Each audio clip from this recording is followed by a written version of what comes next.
how are you? Shelby, good. How are you doing? I'm well, thank you. It's been a little bit. It has, yes. I hope you're doing well and you enjoyed the break over the holidays.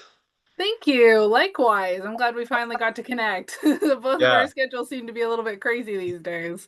yeah, for sure. But yeah, it's a good way to start off the new year.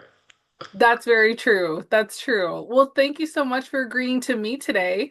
Yeah, These chats are meant to be pretty informal and yeah. more so just to provide a profile to either prospective or current students or uh, interesting conversation for anybody else of a potential career path in the environmental sector.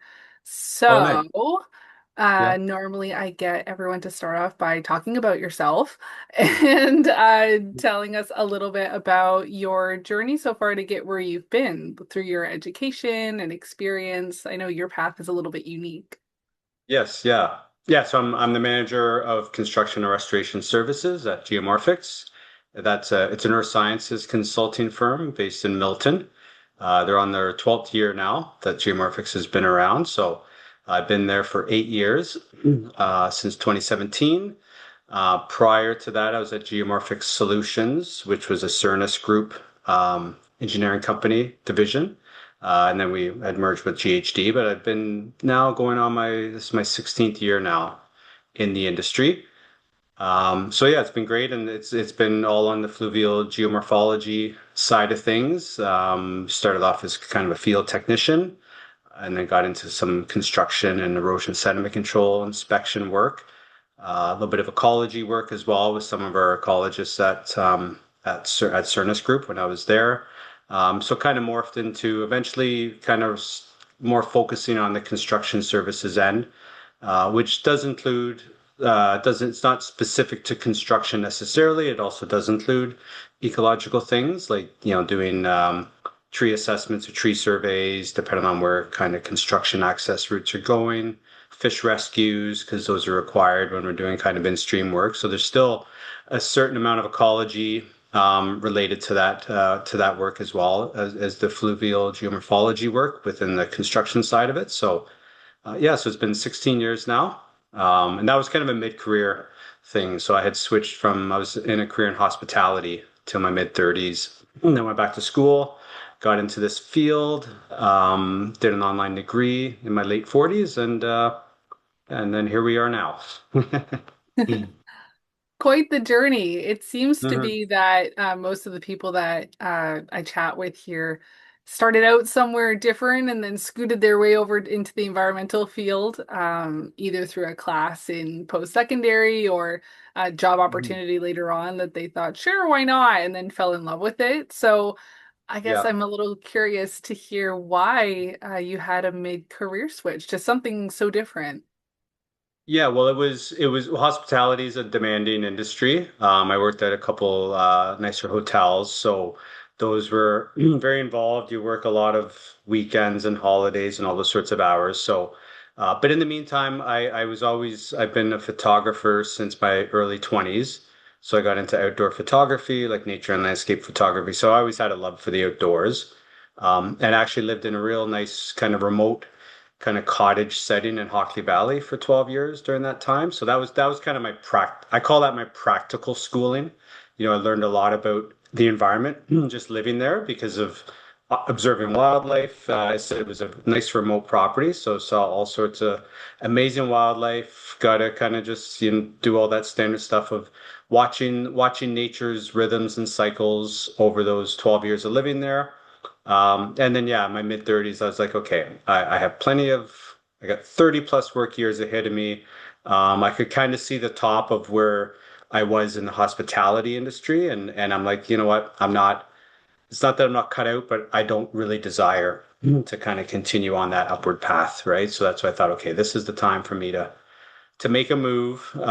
So then, and actually, I was at the Outdoorsman show or one of the outdoor shows in Toronto, and Sir Sanford Fleming had a booth there. So I picked up some of their program literature, and that's what made me choose there because I wanted being in kind of mid-career change. I'm like, okay, this it seems like it's a very reputable school to get in the environmental field. And that's why I kind of chose to go there because I thought, okay, if I'm going to do this, I want to kind of fast track my way as quickly as I can back into, working life, taking a 3-year hiatus for school. So yeah, so I always had a love of nature and the outdoors, and it was just kind of culminated with that decision. It was probably February 2007 when I made that decision to apply and to go forward with it. So, Well, that's definitely a switch, but that makes sense that you had that background interest in the environment already. It mhm, seems folks are either had that kind of background like I did, like I grew up in the country, and so I always had that love anyways, or they mhm, had no idea about it until later on, and then it got its hooks in them, and they loved it so much that they wanted to do their career in it. Uh, yeah. so that's great to hear. What program did you end up doing at Fleming? Was it the environmental technician program? No, the Earth Resources. So it used to be Ah, formerly the Geological Technician gotcha. program, and they switched it to Earth Resources, and that one actually had um, the highest placement rate, I guess, at the end of the Mm. program, as per their statistics. So as I said, I was eager to just, get into a field within the environmental field, and then kind of move on as I need to through there. So yeah, so it was, and then I did 2 years there and a year down at Niagara College doing the ecosystem restoration program down there. So that was yeah, so that was good to kind of help show, especially with the field I got into, geomorphics and geomorphic solutions, because it was combination of ecosystem restoration plus geology. So my background in school really kind of fit well into there. Yeah, that makes sense. I can't remember whether we spoke about that before, having both been in that program, but it Mhm. was I don't know about now, but it was a great program at the time, even when I went. It Um, was, yeah, the yeah, practical hands-on is really helpful to be for able sure. to see what kinds of things you like to do in the environment area, because not everything's going to be your Yeah. cup of tea. Exactly, yeah. And that was a good thing with Fleming. I know there's a bit of a freeze on some programs at the Frost campus, their environmental school. But you did a common semester the first semester, so you touched on fish and wildlife, forestry, environmental tech, ecosystem management, earth resources, and there may be one more there. So everybody did a common semester, so you had an opportunity to actually dive into all of those disciplines. And then if you wanted to change your program from what you were first accepted for, you always had that opportunity to at least to at least maybe switch if the program had availability and space and that sort of thing. So yeah, so I was very happy about picking Fleming as my school to kind of go to. And then Niagara College was just kind of like, okay, this is, just to kind of further what I learned at Fleming. As you said, very practical. I mean, so was Fleming, but it was a good program to kind of dig into a few more things outside of what I learned in the geology program. Yeah, for sure. I find it's a really good like capstone program to add on to Mhm. any other post-secondary because it just offers something so unique, like a different perspective, more so of, okay, well, you're for sure going into this field for a career. What do you want that to look like? Yeah. And that's what drew me to that program in the first place too. So that's good to hear. Like I'm glad that that really helped you and got you to where you were headed, and now you're cozy at GEO Morphix for the foreseeable Yeah. future anyways and doing such a good Yeah. job. I thought you would be a great person to chat with because the construction side of things not is not really something that I got a lot of experience in when I was in consulting. Hmm. So I'm excited to pick your brain a little bit and ask you maybe to talk about one of your, at least one of, if you want to go on a tangent of more than one, you're more than welcome, but favorite projects that you've gotten to work on in your career, in your environmental career. Yeah, yeah. Well, there's been a few. There was a site in Brampton that we worked at back in since 2011 when I was at Geomorphic Solutions. And as I said, I started as a field tech there and as an inspector there, and then I worked on this project for 7 years. So eventually became the project manager of the project, Mhm. and that involved the whole gamut of field technician and then ecology work with surveys and doing channel restoration surveys for parts of some designs that were done within the site. It was a 500-acre site, so it was a really big development site. So I learned a lot at the start of it there, kind of still cutting my teeth, so to speak, on learning the field. And then it kind of ramped into construction and erosion sediment control inspections. Because it was such a big development site, it required pretty hands-on involvement. We had worked on Silt Smart, which was a telemetry-based monitoring program. So that was actually the first development site that had a private industry site that had used Silt Smart. So we were kind of like the catalyst with Paul Villard to kind of work on that project. So that was amazing experience to kind of like put that program in place at this development site and then learn all the nuances of it. And then it actually went on to that from eventually, as I said, becoming project manager and then being involved even, not just so much the construction side of things with um, our environmental work, but also learning the whole construction industry, the civil construction industry, because we were such an integral part to the environmental monitoring that was going on there. We were always involved in the meetings, in progress meetings, like the civil progress meetings. So you really learned all the steps necessary for a site to go from breaking earth to be a house development with all sorts of channel restorations kind of thrown into the mix of it. So that for sure, as I said, 7 years on that project. That was a great project to really go right through from the lower end of responsibility and also the initial stage of construction all the way to like a full build out and completion of the work and managing it that way.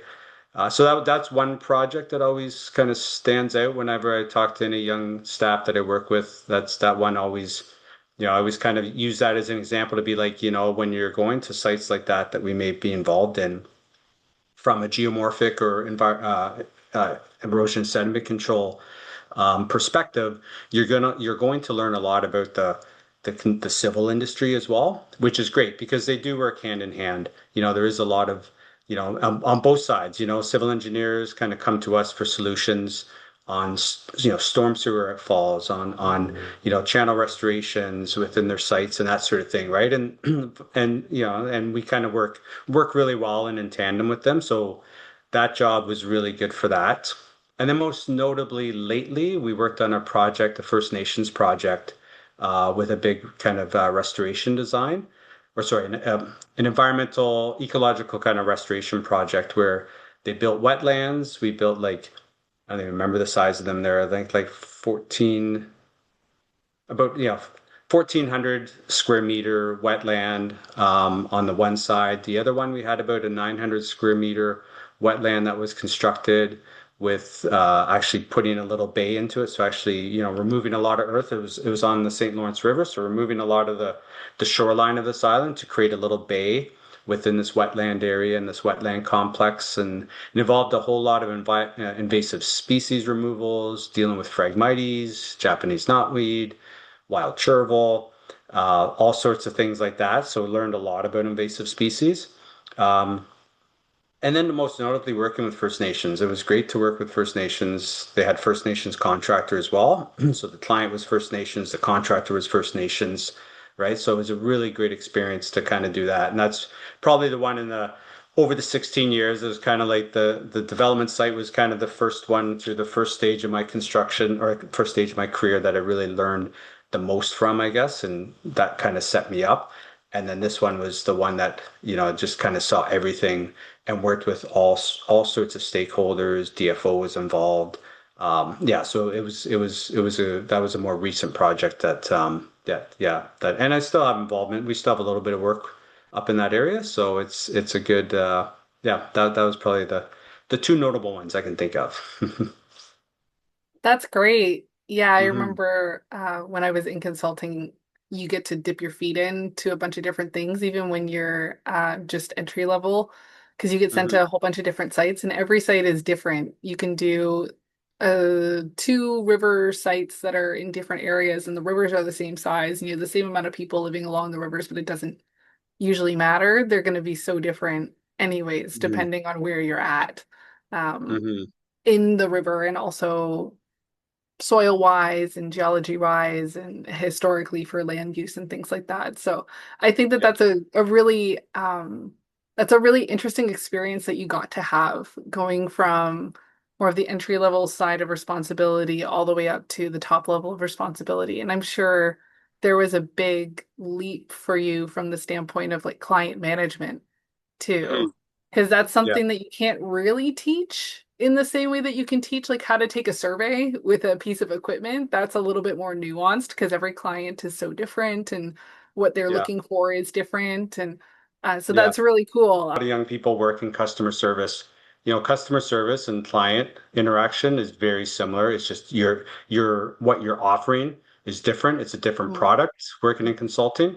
But I think that's the one thing is people can't downplay experience they have in customer service, you know, because even if that's just through schooling, you're in school or maybe you get out of school, you know, and you have a customer service job, it's a very trans it's actually one of the more probably one of the most transferable skills you can bring into the consulting or environmental field is having customer service because in the end we're here to service clients, we're here to work with agencies, you know, you have to establish good relationships, you know, you have to kind of, you know, keep everybody happy in one respect, right? You got to keep the client happy and the agencies happy, and all that does come, as you said, it's not so much that you can be taught it right away, you know, but you'll learn it in a whole different field coming from customer service, right? So that's one thing that I think is a great takeaway where people can't dismiss the transferable skills they get from other industries, especially if they're just trying to slowly make their way, you know, into the environmental field. Yeah, 100%. That's a common theme that's been throughout these chats is everything that you learn is valuable to every Mm. job in a different way, even if it's just a lesson in, oh, I don't want to do that, or I don't like that, or that was not the right way to do that. That's Yeah. still a lesson anyways, and it's still a transferable skill to know not to do that or to do better than that. But especially for customer service, consulting is customer service. That's what it is. You get hired by a client and you Hmm. service their property or their Hmm. idea into Hmm. something real and take it from start to finish, hopefully, or at least an aspect of it, you can help them to Yeah. achieve their goals. So, yeah, I think Yeah. that ties in nicely to the next question that I had, which was Yeah. what advice would you give to early career professionals or students that are still in post-secondary as to how to proceed, I suppose, with a career in the environmental field? Um, yeah, that's a great question. Volunteer. Mm. Volunteer at tree plantings, you know, like Critter Valley I'm a member of Rattray Marsh Protection Association as well. Been doing that since 2015. So there's opportunities because I go to all the events as an association member that Critter Valley Conservation holds. And you see a lot of young people there, whether it's the spring cleanups, invasive species removals, tree planting, that sort of thing, is put your time in to do that. Whenever there's opportunities, I always see on Critter Valley Conservation, they have like electrofishing events where you can kind of go and learn how to electrofish, like just as a volunteer. Um, so I think that's important. I did a bit of volunteer work when I was when I was in school, you know, kind of planning this because that's the one thing I will say with Fleming really did set you up for success because they give you those tools to say, you know, volunteer your time, put a portfolio together, put all the things that kind of stand out so that you have kind of all of that prepared for when you kind of look for jobs and move into the field from when you're done school. So for sure, I think volunteering and it builds your network too, because you're there, especially if people start to see you all the time. You know, some of the CVC staff, they start to see regularly. Some of these same high school or college, university age students coming through, and it gives you a chance to talk to them and walk with them while you're doing your thing and all that sort of stuff, right? So that for sure is one. I'd say the one thing I didn't do, but would is good to do, is to get a summer job with a conservation authority or somebody like that. Even if it's not really related to what you may do, but it's still an environmental program of some sort or with an environmental discipline. I find that's important too. Is doing that would be very helpful because even if you do it, especially if you do it through 4 years of university, every summer, by the time you're done, you've built up a year of experience right off the bat from all of your summer intern work.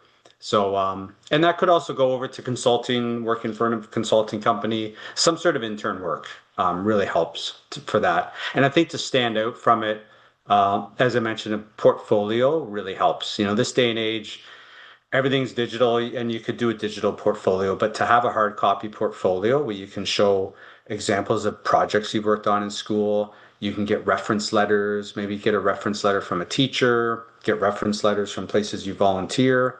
The more reference letters you get as well that you can actually have in here and you can kind of show as part of your portfolio. I think that helps because you're almost giving them free access to references right on the spot without them even having to call people. Obviously, they'll Mhm. do the follow-up calls. They have to do that, but they're going to see right off the start to be like, wow, like this student is really, demonstrating through these letters that people trust what they're doing and that sort of thing. So I think that would be the main thing. And then going to conferences, those source to stream, Can IECA, Natural Channels Conference, going to those conferences, talking to the people at the booths, whether it's with different companies or whatever it may be. That's a great way to do it. I know even at Geomorphix, we're always at lots of these conferences, and we love people coming up and talking to us that are looking for work and that are, showing interest in it. And you can do a bit of research before, find out about the companies going, do a bit of homework beforehand. So when you can go, you can just start into a conversation with somebody that may be there at the booth. And then social media, obviously it's a digital world, following companies on social media. So when you do get to that point of having an interview, you've already researched the company through what they're doing on their day-to-day postings or their weekly postings, whatever they end up doing is a good way to do it as well.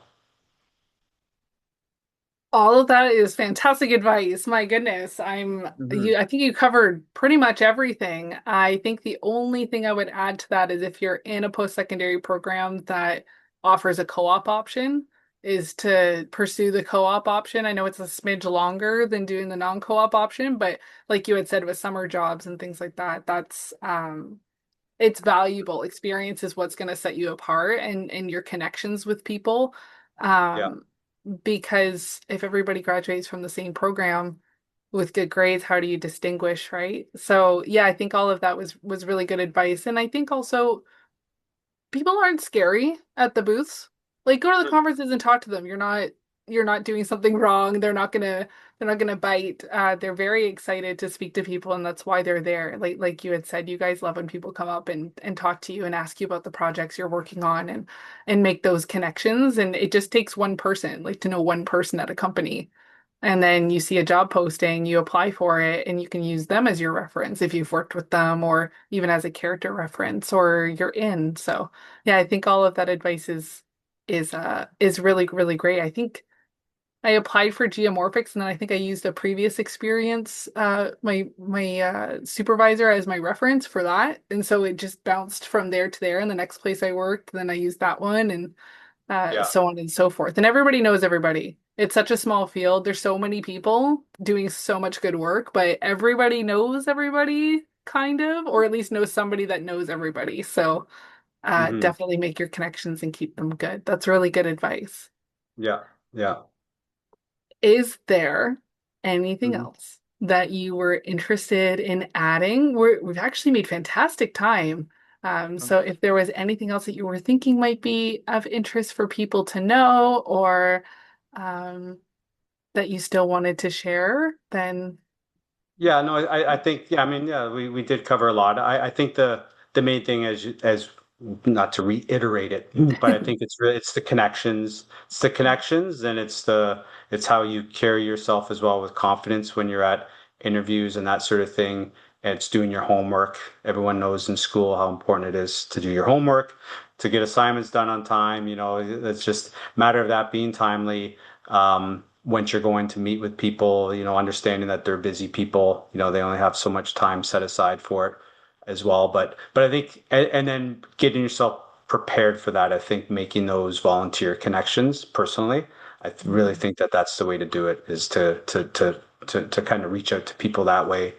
And as I said, the more you volunteer, these organizations, whether it's conservation authorities, Ontario Streams, Nature Conservancy Canada, all those sorts of agencies that you can do stuff, volunteer your time, they're more than happy to give you a recognition for it, as I said, with a letter or with something. So the more you kind of build up with that, once you're meeting with an employer or prospective employer, then yeah, they'll, as part of your portfolio, review that, and they'll kind of realize, well, wow, this person has drive. This person's already kind of prepared themselves for this. You're not just going in blindly because you have 100 applications out there and you kind of forget which one is which and you start to lose track.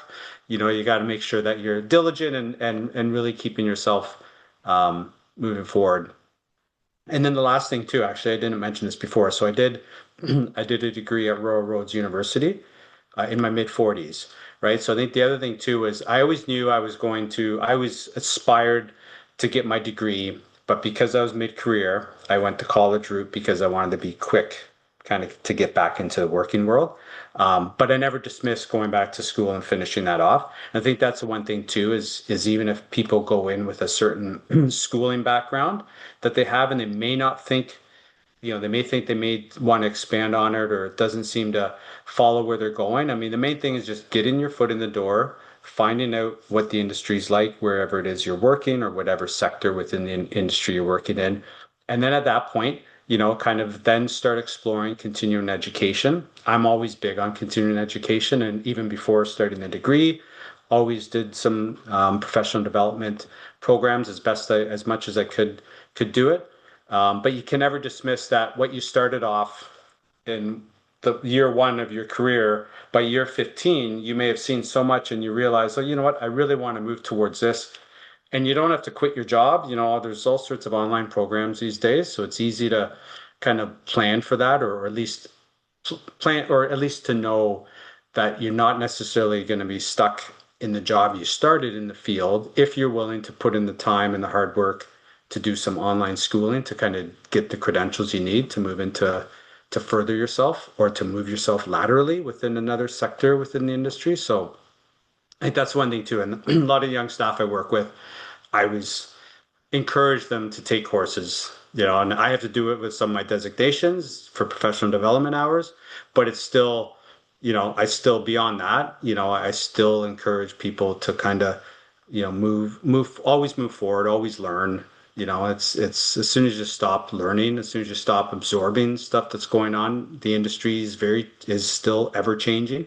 The environmental industry and regulations always change, as we know, and all that sort of stuff, right? So there's always opportunities to kind of stay on top of that, those sorts of things, and to better yourself by just continuing your education is another big thing that I would recommend anybody do at any stage of their career. So, Yeah, never stop learning, hmm ever. The hmm more people that I talk to across their career, that's the one thing that I keep hearing is that they're constantly learning new hmm things, whether it be on the job or through courses or even just talking with other people in the field. Like when you go to Source to Stream and you see a presentation, you're like, oh, hmm that's something that we could implement here, or that's why that failed that one time because you guys figured it out. So yeah, hmm networking and continuing to learn always is really good, especially for the environment. The environment's changing all the time and everything that's related to it is changing all the time.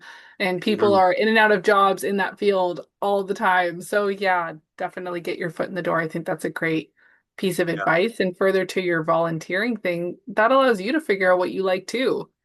I hmm volunteered quite a bit with tree plantings. I don't care for it.